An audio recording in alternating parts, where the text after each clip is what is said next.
Welcome back to Tyler Taught Me. Welcome back to the channel. I'm going to do a quick intro this time, just because this should be a pretty quick build for me. I don't need to show you every step.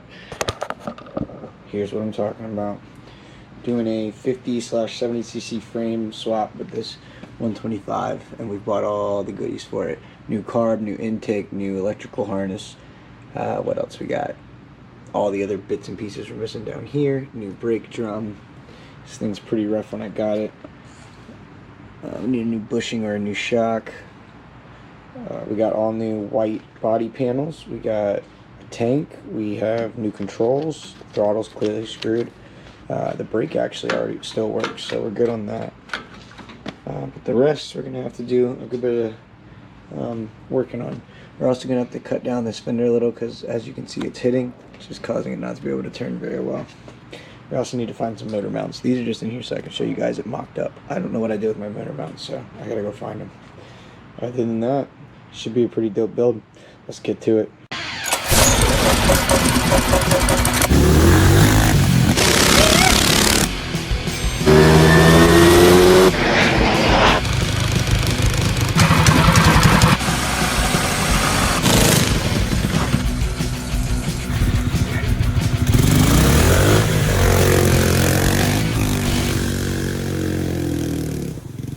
Alright, I'm going to be calling this the Amazon special because you can buy everything for these things on Amazon, and it's Amazon quality to begin with usually. So, let's see what we got here. Whole electrical harness, new spark plug, should serve us well. Hopefully I don't have to cut too much stuff. This did not have a key originally, but we're going to make it with a key, I guess, so see how that goes.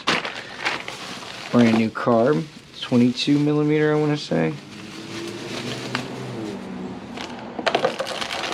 As well as a new intake, new carb intake, solid. And we've got our body panels with the blue seat.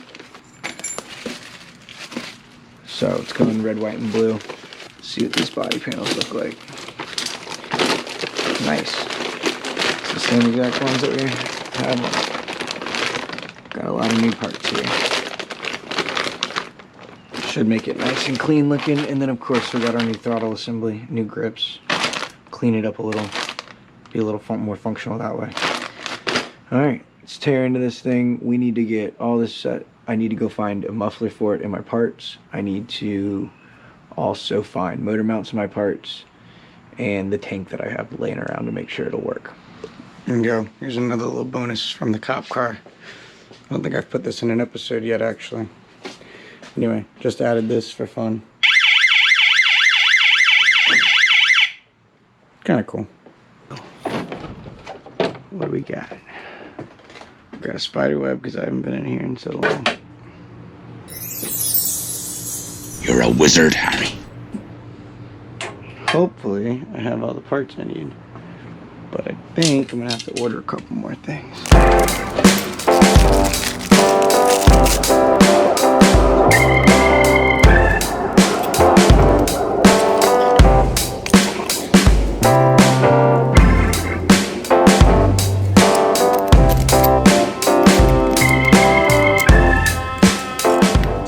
Carb on, got oil in it. We went ahead and got the entire wiring harness in.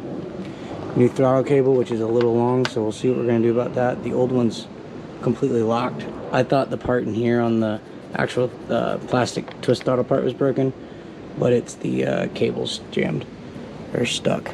Motor mounts in, all the electricals hooked. So let's just kick it. We're gonna do just a little test kick, see if I can get it running.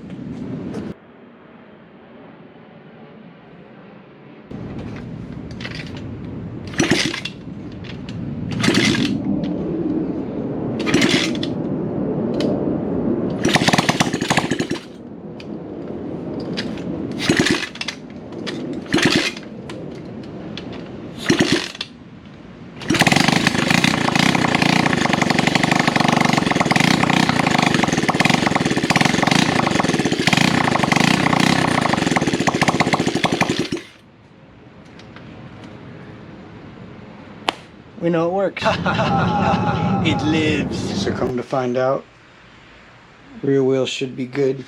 We just need to fabricate a little spacer for here. Spacers that came with it were not the right ones. Found out our brake should work. Fabricate a little arm sticking out here to hold this in place. There's already some holes down here, so I might be able to do that. Then clutch cover, gas tank, throw the body panels on, we should be there. We're also going to fabricate a custom pipe out of this. The pipe's just kind of the wrong angle, and I need it to be slightly longer to line up with our mounting hole in this frame. So I'm just going to make it work. Cheap, easy way. And here's another random bonus I'm throwing in here. When you can't get these pesky old grips off, this is how you do it. Take a flathead. This is like a hooked flathead, but small flathead. Get in there as far as you can. If you're trying to get them off without tearing them, just, you know, stop when it gets pretty difficult. You don't want to poke it through. Take WD-40.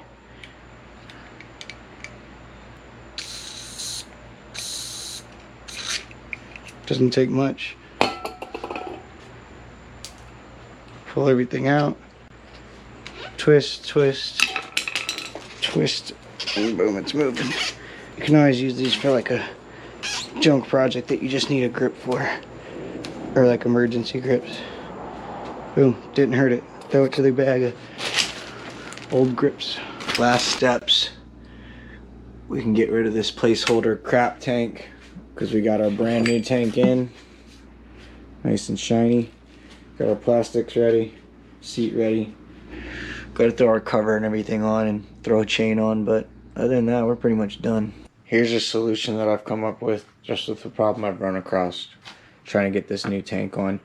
I actually ordered a tank that was 5 millimeters longer than this tank, thinking it would be enough to cover this gap from the first mounting hole to the back mounting hole. But as you can see, there's still a large discrepancy there. I don't know how many millimeters that is. I didn't measure it, but it's enough. So I go looking in my, you know, extra bracket box, come across this, which is the perfect size.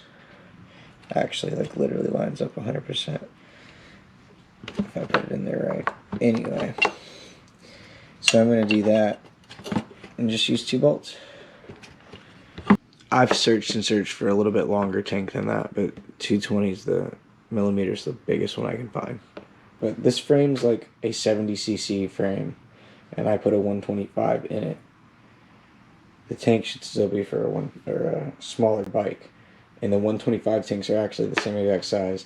Went outside to 2 of the frames I've chopped up that are exactly like this before, and they're exactly 220, like this tank is.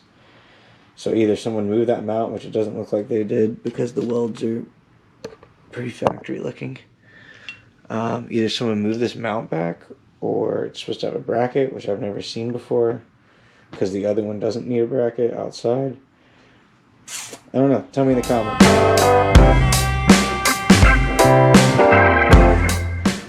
We're going to build this bracket. I think we're going to use this bracket here, because there needs to be a bar sticking out holding this in place, going in that slot, holding this in place. Otherwise, when you push the brake, it just turns and doesn't open the caliper. So that's almost there. We've got the rest of the brake assembly put together though, figured out. Pretty cool setup I made.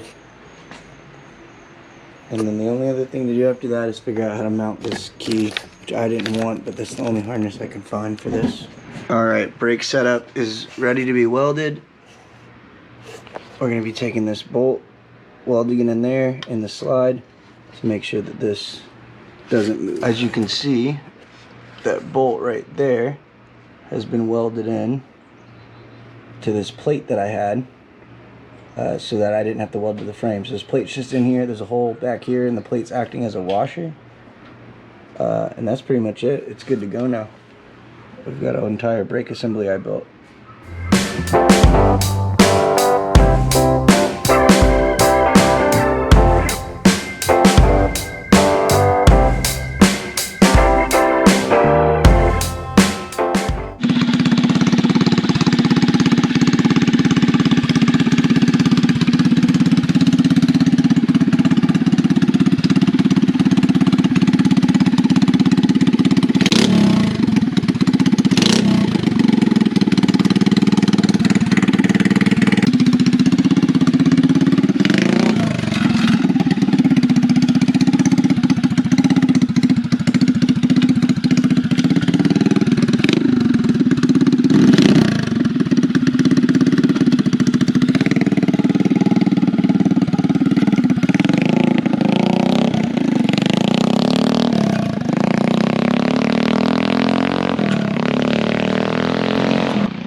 So those welds broke. Now we're gonna take the plate off, re-weld it. Other than that, we're gonna need to add another spring to keep this tension more, but the maiden voyage wasn't too bad. All right, so now I'm gonna weld this off of the bike and we'll be good.